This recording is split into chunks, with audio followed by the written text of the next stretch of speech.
সবাইকে স্বাগত দীপ্ত সংবাদে। সাথে রয়েছে দোলা ডলারের। শুরুতেই জানাবো নিটোল টাটা সংবাদ শিরোনাম। সারা দেশে কোটা বিরোধীদের বাংলা ব্লকেট কর্মসূচি চলছে, বিভিন্ন স্থানে মহাসড়ক অবরোধ। মুক্তিযুদ্ধ কোটা অনেক শতাংশই আসলে মুক্তিযোদ্ধার নাতি নাতনিরা ভোগ করছেন। আমরা মনে করি নাতি নাতিদের আসলে মুক্তিযোদ্ধার সেই কোটা ভোগ করার কোনো আসলে অধিকার নাই। সর্বোচ্চ মুক্তিযুদ্ধের সন্তানি পর্যন্ত সেটা ভোগ করতে পারে। কয়েক জেলায় এখনো পানিবন্দী লাখো মানুষ। কুড়িগ্রামে নদী ভাঙনে বিলীন হচ্ছে বসতভিটা। সারা দেশে 9 দিনের রথযাত্রার মহোৎসব শুরু। বর্ণাঢ্য শোভাযাত্রা সহ ধর্মীয় নানা অনুষ্ঠানমালা।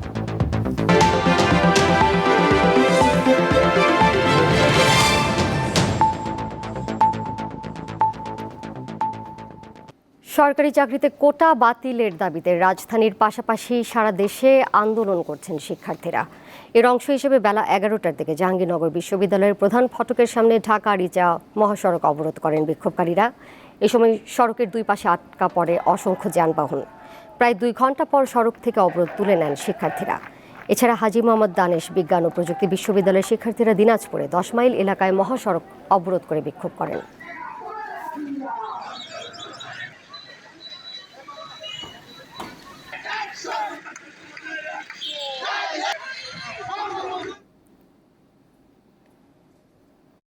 কিছু সুবিধাপ্রাপ্ত শ্রেণী আসলে এই কোটার বিষয়গুলো ভোগ করে। বিশেষ করে আপনি দেখবেন যে মুক্তিযুদ্ধ কোটা যেটাকে বহাল রাখা হয়েছে, সেই মুক্তিযুদ্ধ কোটা অনেক শতাংশই আসলে মুক্তিযোদ্ধার নাতি নাতনিরা ভোগ করছেন। আমরা মনে করি নাতি নাতিদের আসলে মুক্তিযোদ্ধার সেই কোটা ভোগ করার কোনো আসলে অধিকার নাই। সর্বোচ্চ মুক্তিযুদ্ধের সন্তানি পর্যন্ত সেটা ভোগ করতে পারে। যে কোনো চাকরির ক্ষেত্রে বৈষম্য শিকার হতে হচ্ছে। আপনি যদি প্রাইমারি নিয়োগের ক্ষেত্রে যান 60% নারী কোটা, সব কিছু মিলে দেখা যায় যে 80%-এর উপরে কোটা থাকে। আবার হচ্ছে যে প্রথম এবং দ্বিতীয় শ্রেণীর চাকরিতে মুক্তিযোদ্ধা কোটা 30%, সব কিছু মিলে 56% কোটা। তাহলে বাংলাদেশের এই স্বাধীন দেশে আজকে এই বৈষম্যের শিকার আমরা কেন? বৈষম্যের বিরুদ্ধে বাংলাদেশে ধরেন কোনো সব চাকরিতে 56 থেকে একদম 97% পর্যন্ত চাকরিভেদে কোটা আছে। এটা তো এক ধরনের মেটা। আমরা আশা রাখছি এখনো পর্যন্ত যে আমরা আমাদের এই দাবি দাওয়া যেগুলো আছে ওগুলো আমরা সঠিকভাবে পালন পাবো, আমরা আশা করছি এই ব্যাপারে। এ বিষয়ে বিস্তারিত জানাতে চট্টগ্রাম থেকে সরাসরি যুক্ত রয়েছেন সহকর্মী রুনা আনসারি। রুনা, চট্টগ্রামের কোন কোন স্থানে এই মুহূর্তে শিক্ষার্থীরা বিক্ষোভ করছেন, কি বলছেন তারা?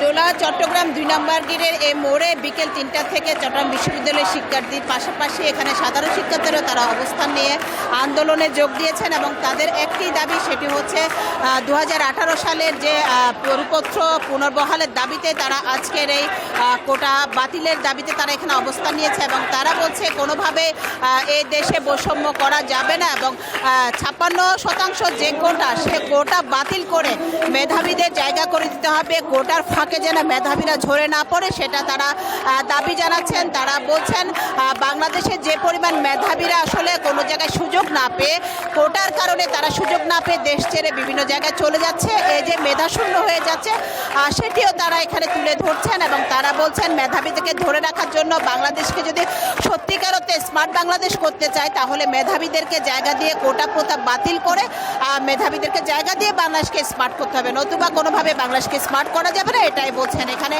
যারা আন্দোলন করছেন তারা বলছেন কোটা প্রথার মধ্য দিয়ে যেভাবে বিভিন্ন মেধা ছাড়া মেধাশূন্য অনেকজন তারা সুযোগ পেয়ে যাচ্ছে কোটার মাধ্যমে, এই যে মেধাবীরা আসলে তারা জায়গা পাচ্ছে না, এটি কিন্তু খুবই তাদের জন্য দুঃখজনক। অনেক দরিদ্র পরিবারের সন্তান রয়েছে যারা মুক্তিযোদ্ধা পরিবারের সন্তান না, কিন্তু তারা কোটার প্রথা কোটায় না পড়ার কারণে, কোটা না পাওয়ার কারণে তারা কিন্তু সুযোগ পাচ্ছে না।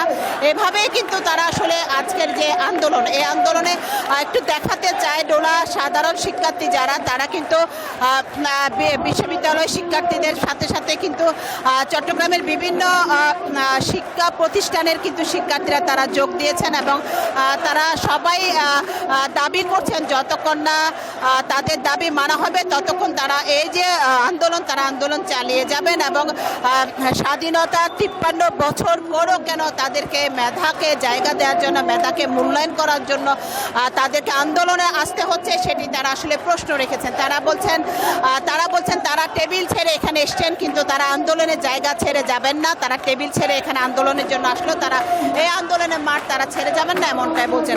তো দোলা চট্টগ্রামের 2 নম্বর গেটের যে মূল সড়ক, এখানে তারা অবস্থান নিয়ে তারা এখানে আন্দোলন করছেন এবং আন্দোলনের স্লোগানে পুরো জায়গাটি তারা মুখরিত করে রেখেছে। সবাই বলছে তাদের দাবি মানতে হবে, দাবি না মানা পর্যন্ত তারা এখানে অবস্থান করে। ডোলা, এ ছিল আমার কাছে চট্টগ্রামে কোটা বাতিলের দাবিতে আজকে যে আন্দোলনের সর্বশেষ তথ্য। আমাদের সাথে যুক্ত ছিলেন সহকর্মী রুনা আনসারি। প্রধানমন্ত্রী শেখ হাসিনা বলেছেন, কোটা বাতিল আন্দোলনের কোনো যৌক্তিকতা নেই। আন্দোলনের নামে যা করা হচ্ছে তার যৌক্তিকতা আছে বলে মনে করেন না সরকার প্রধান। সকালে গণভবনে যুব মহিলা লীগের প্রতিষ্ঠাবার্ষিকী উপলক্ষে আলোচনা সভায় এই কথা বলেন তিনি। শেখ হাসিনা বলেন, কোটা পদ্ধতি বন্ধ করা হয়েছিল, কিন্তু হাইকোর্টের রায়ে ফের তা বহাল হয়েছে। এ সময় প্রধানমন্ত্রী আরও বলেন, রাজনীতিবিদ সহ সবার সর্বজনীন পেনশন স্কিমে যুক্ত হওয়া দরকার। অনুষ্ঠানে যুব মহিলা লীগের ওয়েবসাইটের উদ্বোধন করেন প্রধানমন্ত্রী শেখ হাসিনা।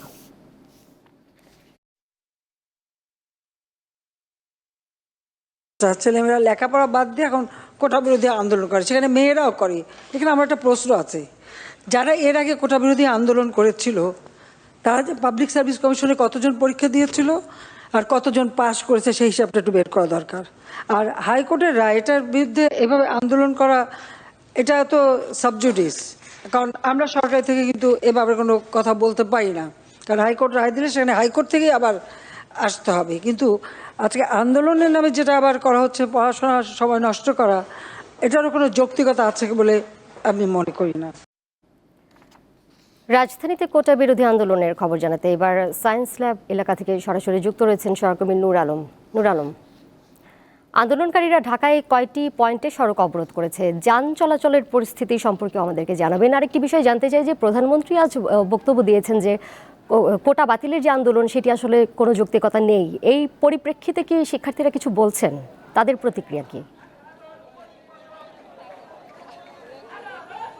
হ্যাঁ দোলা, আপনি জানেন যে 2018 সালে যে কোটা নিয়ে যে পরিপত্রটি করা হয়েছে, সেই পরিপত্রটি যে পূর্ণ বহালের দাবিতে এবং হাইকোর্টে যে সম্প্রতি কোটা নিয়ে যেই রায় দেয়া হয়েছে, সেই রায় বাতিল সহ যে কোটা নিয়ে যেই কোটা নিয়ে সেই নিয়েই কিন্তু রাজধানী বেশ কয়েকদিন ধরেই কিন্তু কোটার নিয়েই বাতিলের দাবিতে কিন্তু রাজধানীর বেশ কয়েকটি স্থানে কিন্তু শিক্ষার্থীরা সমবেত হচ্ছে এবং তারা বিভিন্ন স্লোগান, অর্থাৎ কোটা বাতিল করে মেধার ভিত্তিতে কিন্তু তারা সব পূর্ণ বলছে এবং সকাল থেকেই কিন্তু তারা অবস্থান নিচ্ছে। আমরা কিছুক্ষণ আগেই কিন্তু এই সায়েন্স ল্যাব এলাকা থেকে, তারপর হচ্ছে নীলক্ষেত সহ রাজধানীর শাহবাগ বিভিন্ন পয়েন্টে কিন্তু তারা অবস্থান করছে এবং তারা বলছে যতক্ষণ পর্যন্ত আসলে কোটা বাতিল না করা হয় তখন পর্যন্ত তারা রাজপথে থাকবে। এবং আরেকটা বিষয়, এই কোটা আন্দোলনকে কেন্দ্র করে রাজধানীর সহ বিভিন্ন এলাকায় কিন্তু তীব্র যানজটের সৃষ্টি হচ্ছে। কোথাও আমরা দেখেছি যে বিভিন্ন যারা চিকিৎসা সেবা নিতে এসেছে তারাও কিন্তু বিপাকে পড়ছে, তবে তাদেরকে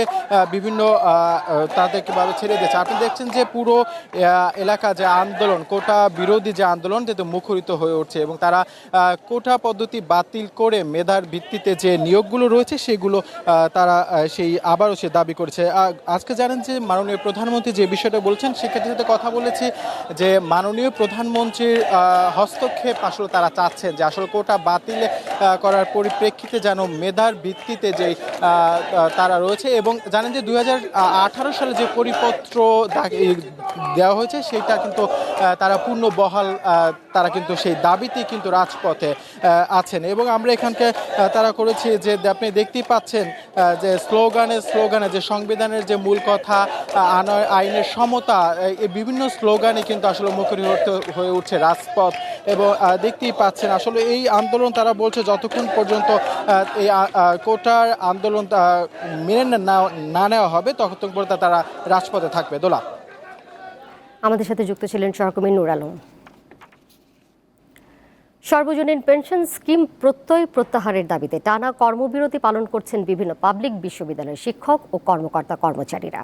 শিক্ষকদের কেন্দ্রীয় কর্মসূচির অংশ হিসেবে জাহাঙ্গীরনগর বিশ্ববিদ্যালয়ে সকাল থেকে কোনো ক্লাস ও পরীক্ষা অনুষ্ঠিত হয়নি। কর্মচারীদের কর্মবিরতিতে ব্যাহত হচ্ছে দাপ্তরিক কার্যক্রম। একই দাবিতে কর্মবিরতি পালন করেন রাজশাহী বিশ্ববিদ্যালয়ের শিক্ষক সমিতি, অফিসার্স ফেডারেশন ও কর্মচারী সমিতির সদস্যরা। বিশ্ববিদ্যালয়ের সিনেট ভবনের সামনে বেলা 11টা থেকে 12টা পর্যন্ত অবস্থান কর্মসূচি পালন করেন তারা। দাবি নয়, এটা একটা যৌক্তিক দাবি যে আমরা একটা পেনশন ব্যবস্থার মধ্যে আছি, সেই পেনশন ব্যবস্থার মধ্যে অন্য একটা জিনিস ঢুকাই দিয়ে বৈষম্য সৃষ্টি করা, যেটা বিশ্ববিদ্যালয়ের শিক্ষকরা মেনে নিবে না। ততক্ষণ পর্যন্ত আমাদের দাবি আদায় না হবে, ততক্ষণ পর্যন্ত এই কর্মসূচি চলতেই থাকবে। যাচ্ছি পরের প্রসঙ্গে। কুড়িগ্রামের বন্যা পরিস্থিতির আরও অবনতি হয়েছে। প্লাবিত হচ্ছে নতুন নতুন এলাকা, পানিবন্দী হয়ে পড়েছেন প্রায় 1.5 লাখ মানুষ। ব্রহ্মপুত্র, ধরলা ও দুধকুমারের 6টি পয়েন্টে পানি বিপদসীমার উপর দিয়ে প্রবাহিত হচ্ছে। শনিবার নাগেশ্বরী উপজেলার বামনডাঙ্গা ইউনিয়নের মিয়াপাড়ায় দুধকুমার নদীর প্রবল স্রোতে বন্যা নিয়ন্ত্রণ বাঁধের 300 মিটার ধসে 12টি গ্রাম প্লাবিত হয়।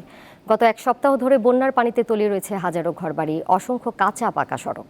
সিরাজগঞ্জে যমুনা নদীর পানি শহররক্ষা বাঁধ পয়েন্টে বিপদসীমার 61 সেন্টিমিটার উপর দিয়ে প্রবাহিত হচ্ছে। জেলার সার্বিক বন্যা পরিস্থিতি অপরিবর্তিত রয়েছে।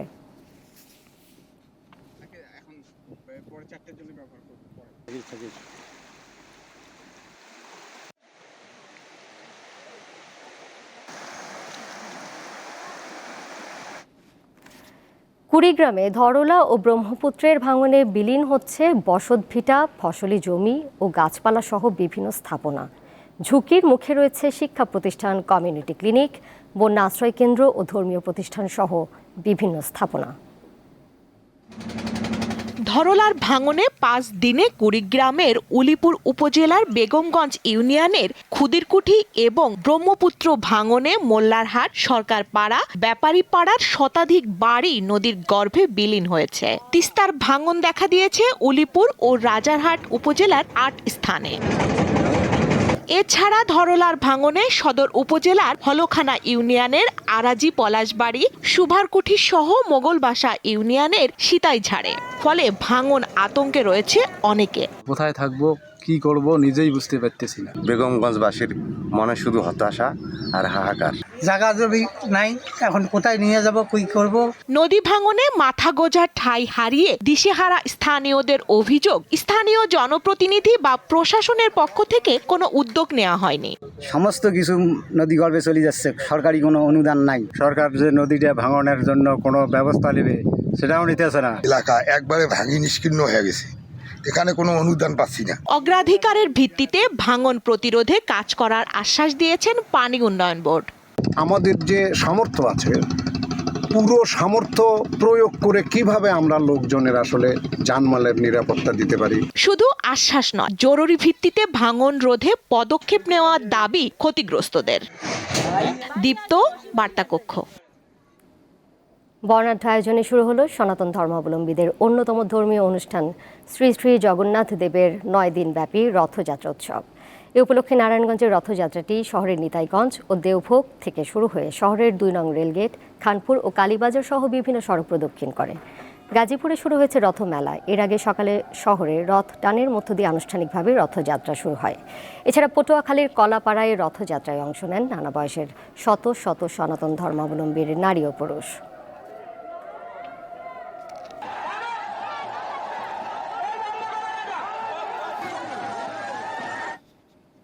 রথযাত্রার খবর জানাতে নারায়ণগঞ্জ থেকে সরাসরি যুক্ত রয়েছেন সহকর্মী গৌতম সাহা। গৌতম, রথযাত্রা উপলক্ষে জেলায় কি কি আয়োজন রয়েছে, এবার উৎসব ঘিরে কি বলছেন সনাতন ধর্মের অনুসারীরা?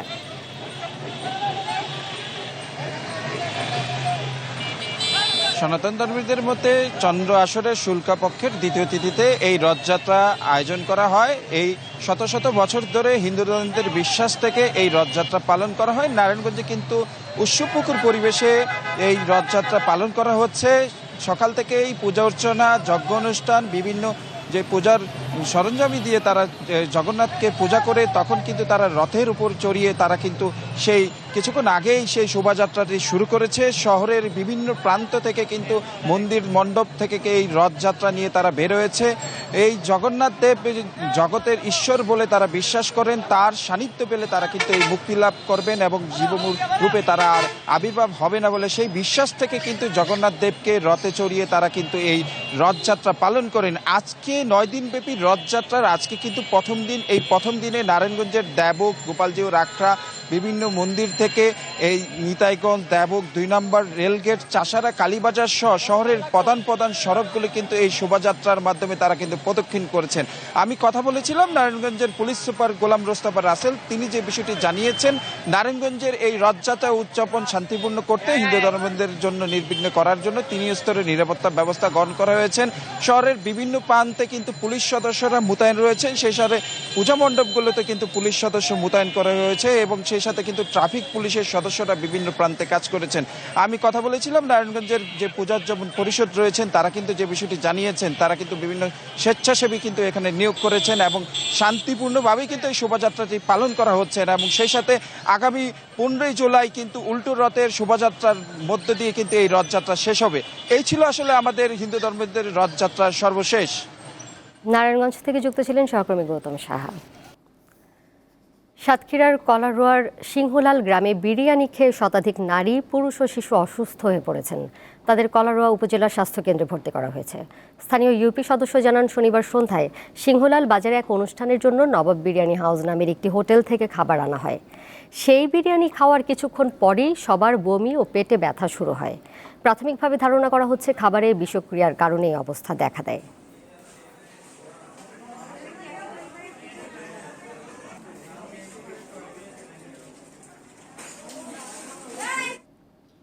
এবার কেওয়াই স্টিল চট্টগ্রাম সংবাদ।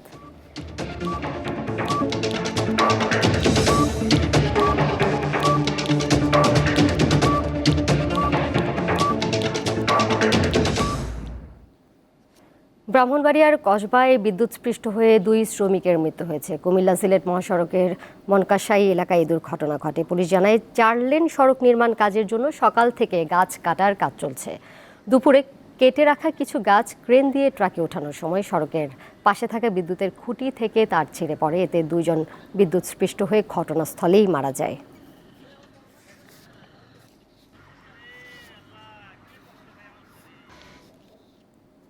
কোপা আমেরিকা প্রসঙ্গ। বিশ্বকাপের জন্য অপেক্ষা পেরিয়েছে 22 বছর। শেষবার আন্তর্জাতিক ট্রফি 5 বছর আগে। আর এবারের কোপা আমেরিকা থেকেও খালি হাতে ফিরতে হলো সেলেসাওদের। তবে ট্রফির চেয়েও যেন ব্রাজিলের খেলার চিরচেনা ছন্দ নিয়েই আক্ষেপ বেশি করতে হচ্ছে সমর্থকদের। 2019 সালে শেষবার কোপা আমেরিকা জিতেছিল ব্রাজিল। বিশ্বকাপ তো সেই 2002 সালে। এবারে কোপা আমেরিকা থেকেও খালি হাতে ফিরতে হলো সেলেসাওদের। একটি ট্রফির জন্য তাই সমর্থকদের অপেক্ষাটাও ফুরাচ্ছে না। 1919 সাল থেকে কোপা আমেরিকায় অংশ নিচ্ছে ব্রাজিল। এ পর্যন্ত 41 বার অংশ নিয়ে শিরোপা তারা জিতেছে 9 বার। অবশ্য বিশ্বকাপের 22 আসরের 5টি শিরোপাই ঘরে তুলেছে তারা।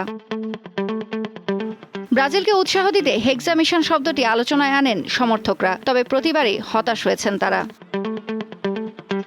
শিরোপা নয়, ব্রাজিল সমর্থকদের মূল হতাশার কারণ অবশ্য দলের পারফরম্যান্স। চোট সমস্যায় অনিয়মিত হয়ে পড়ায় গত কয়েক বছর ধরেই ব্রাজিলকে কাঙ্ক্ষিত সংখ্যক গোল এনে দিতে পারছেন না দেশটির সর্বোচ্চ গোলদাতা নেইমার। এবারের আসরে খেলতে না পারা এই স্ট্রাইকারের অভাবটাও পূরণ করতে পারেননি তরুণ তুর্কিরা। 17 বছর বয়সী এনরিককে ব্রাজিল ফুটবলের ভবিষ্যৎ হিসেবে ভাবা হচ্ছে। তবে উরুগুয়ের বিপক্ষে কোপা আমেরিকার কোয়ার্টার ফাইনালে মাত্র 24 বার বল স্পর্শ করে 9 বার সফল পাস দিতে পেরেছেন সতীর্থদের। গোলমুখে শট নিয়েছেন মাত্র 1 বার। 10 ম্যাচের আন্তর্জাতিক ক্যারিয়ারে এদিনই অবশ্য প্রথমবার পুরো ম্যাচ খেলার সুযোগ পেয়েছেন এই 9 নম্বর জার্সিধারী।